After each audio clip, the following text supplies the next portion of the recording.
The U.S. Defense Secretary says the strike carried out on a Venezuelan vessel suspected of drug trafficking won't be the last.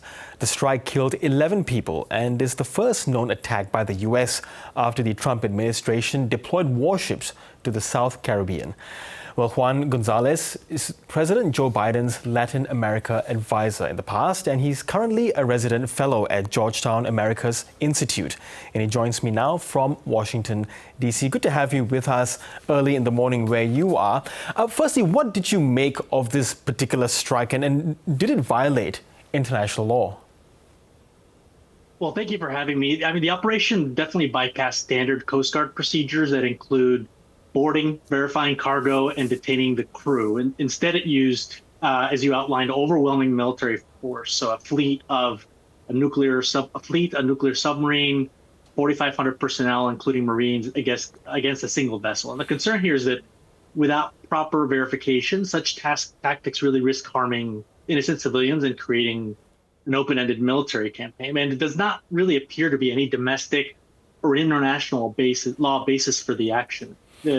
President Trump indicated that the action took place in international waters, and according to international law, you're able to do that in self-defense, which doesn't seem happening. Yes, and how unusual was a move like this? You know, would it be more acceptable if had they arrested the crew members before seizing the vessel? Absolutely, and that's the normal Coast Guard procedure. I would say two things. The first is if the administration was very focused on combating narco trafficking, they would really be largely deployed in the Pacific region, where 2/3 of cocaine travels to the United States. And second, they would use the tried and true Coast Guard process, where you usually have a Coast Guard cutter accompanied by helicopters, an air wing, radar, and what they'll do is, they'll signal the boat. They'll, shoot out the motor.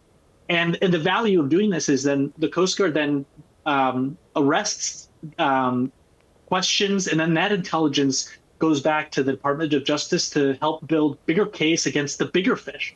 And that's not what happened here. And the challenge, the concern, I think, is if this becomes really routine, Washington then assumes authority to sink any ship that it, quote, deems suspicious. And that, frankly, is a slippery slope that could lead to the killing of innocent people and the loss of, and I think, a regional backlash in Latin America and the Caribbean. I think the last concern is frankly the possibility that this administration stumbles into military action inside of Venezuela. Yes, you have described this, stumble as a possible guerrilla war. Can I get you to elaborate on that? Why do you think that might be the case, and how might it play out? So, certainly. So if this is not a counter-narcotics strategy, it seems like an effort to influence Maduro's inner circle and to get the Venezuelan military to rise up and remove Maduro. That's not going to happen. And if the United States, with I think it's 200 Hellfire missiles that they have on some of these boats, they can shoot infrastructure from far away. But if they're actually going to support a transition, right, or install Maria Corina Machado, who's the opposition leader, Edmundo Gonzalez, who won the elections on July 28th but was not allowed to assume office. After 25 years of Chavismo in Venezuela, that's not going to cut it. And as somebody who's been inside of Venezuela and has studied it for decades, you walk around Caracas and it seems very stable, but there are entire swaths of that country that are under control of the National Liberation Army, which is a Colombian guerrilla group. There are paramilitary groups that are associated with the regime. In the eastern part of the country, you have criminal groups that are growing. The Tren de Aragua group, which is a criminal group and has been designated as a foreign terrorist organization, does exist, but it is a small organization that really is largely involved in the transiting of drugs. I think any sort of military invasion where you send in, I don't know, in Panama, we sent 10,000 Marines.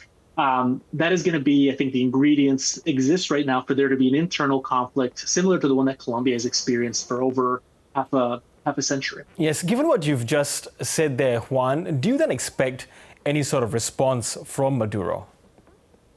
Well, Caracas has been portraying this as a proof of U.S. aggression, so rallying national sentiment. He has called for militia mobilization and leaned on its allies, Russia, Iran, and China, to denounce Washington. But ironically, the strike has actually strengthened his hand at home by letting him to to play the victim. At the same time, it's surprisingly, Caracas has shown some strategic patience here because at the same time that the United States is taking military action, they have approved Chevron to import petroleum to the United States, which is the lifeblood of the Venezuelan economy. And I think what is happening is I think Maduro is biding his time. He's continuing to receive repatriation flights from the United States, wants to continue to ship oil, has invited U.S. companies to come in. So there's an interesting dance as well as a contradiction on the part of Washington on its Venezuela policy. Yes. Now, the Secretary of State, Marco Rubio, he's been outspoken in his criticism of Venezuela in general, but Maduro specifically.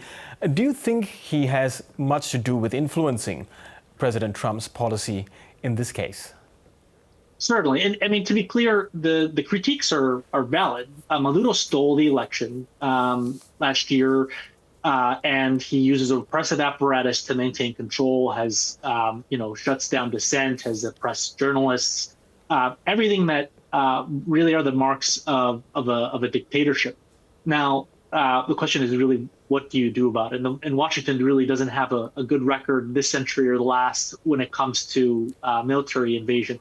But Secretary Rubio, as the Secretary of State and the National Security Advisor, controls access to the president. He's there with the president's daily brief. He makes sure every paper that goes to the president on foreign policies goes through his desk. So he has a lot of control.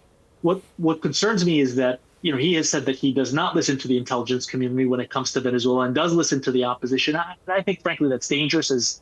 As a consumer of U.S. intelligence, I can tell you that what they've made clear is that Maduro is really not, there's no evidence linking Maduro as the leader of this cartel Tren de Agua that has been designated as an FPO. So a lot of this, I think, concerningly, is it seems like we're moving in this slow direction toward expanded military conflict and potentially either military action in Venezuela or a full foreign invasion. I mean, they have submersibles that are built to actually take beaches. And so that's a concerning sign, though they don't have the troop numbers to do it. That could change. Okay, we'll have to see how all of this plays out. Juan Gonzalez, really appreciate your time and analysis. Thank you so much. My pleasure.